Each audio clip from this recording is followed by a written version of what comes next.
Hi, today is Friday, February 19th, and this is the very last chapter of the book of Genesis, chapter 50.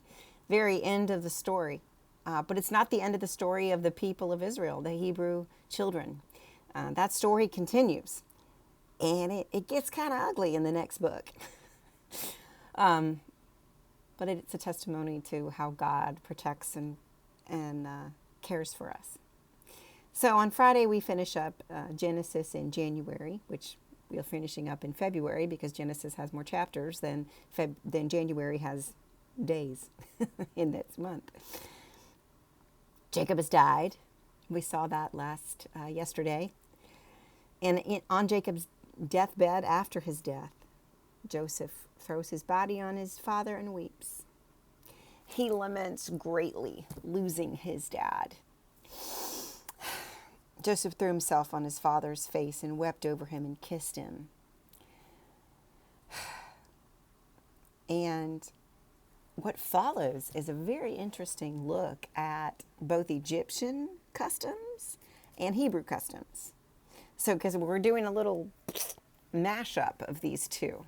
He's embalmed, and it takes 40 days to embalm him. And so we know from, digging up the pyramids that the Egyptians were good at embalming, and they did that, and they mummified everybody.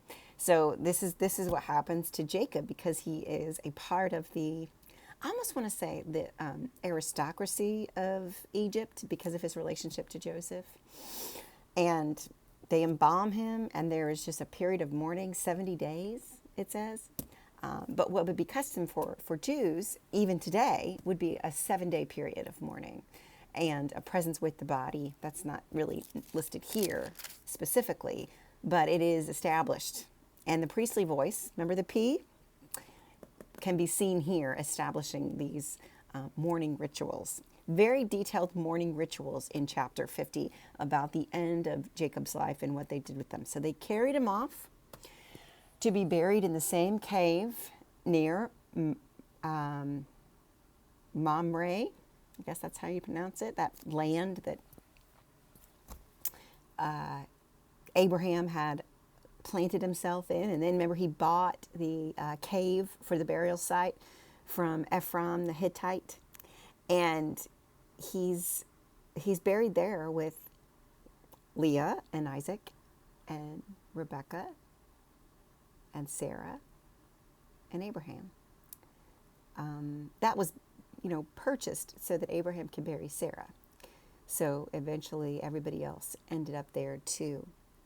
And this was his wishes, and so it's what happened. And then all the mourners returned to Egypt, to the land of Egypt where they come from. All the people that went with Joseph to bury his father, and all the days of mourning were complete, and they returned.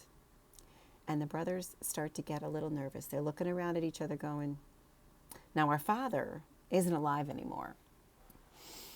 And our brother Joseph is in such power. And out of all the brothers, we've done him wrong. And so they approached Joseph because apparently Jacob had told them to beg Joseph for forgiveness. And you kind of wonder what happens, right? They threw him in a pit. They sold him into slavery. Joseph wept when they spoke to him. Then his brothers wept also, and they fell down before him and said, we are here as your slaves. But Joseph said to them, do not be afraid. Am I in the place of God? Even though you intended to do harm to me. And this was my point all along with this whole story about Joseph and his brothers. God intended it for good in order to preserve numerous people, as he is doing today. Even though you meant me harm, God intended it for good. How does that strike you in your life today? Take a moment and think about the people in your life who meant you harm.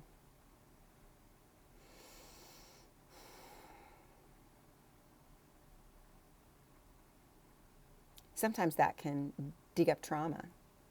I mean, certainly for Joseph, he was thrown in a pit. They wanted to kill him. Covered his coat in blood, sold him into slavery. But he comes back to them and says, God intended it for good. Because see what happened is, yeah, I was a slave, but I was sold to this guy named Potiphar, and I am who I am, and I came through. And then I was trifled with again with that Potiphar's wife. But I am who I am, and in that prison I came through. And then there was a famine. But I am who I am. And I came through. Joseph's agency and his ability, coupled with God's blessing upon him and God continuing to give him insight and discernment and dreams, caused good things to happen out of bad. Where can we look in our lives where good things happen out of bad?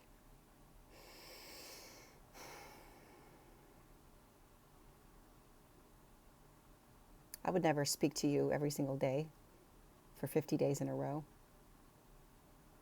before the pandemic. It is a silver lining in a large gray cloud. Even as I still get reports of friends and people I know that have nearly died from the virus, that are younger than me, that will never be the same, that are trying to raise children and earn a living and also getting terribly sick.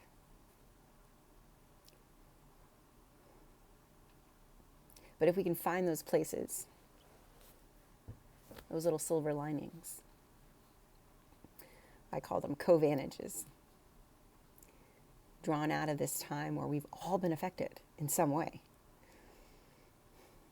Maybe we can look at the example of Joseph, the story of Joseph and his brothers, and the forgiveness. Oof. You can't say the gospel's not all throughout Scripture. You can't say that because it's right here. It is right here. Forgiveness. Forgiveness. Thank you for joining me on this journey through the book of Genesis.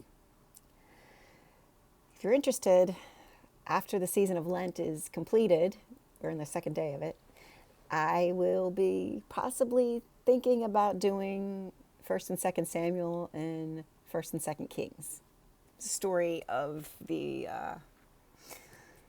kingdoms of Israel. So if you're interested in that, you can subscribe to that in later in April. And hopefully we'll do a daily chapter a day through First and Second Samuel and 1st and 2nd Kings. Good stories in there. Stories of prophets and kings. Prophets and kings. That's basically what's in there. And they're great, but it's great narratives, great stories to read. So I hope you'll join me for that after Easter at some point. I don't know when I'm going to start, but possibly May 1st. Sounds good. I hope you have a wonderful season of Lent, a very penitent season, and God bless you.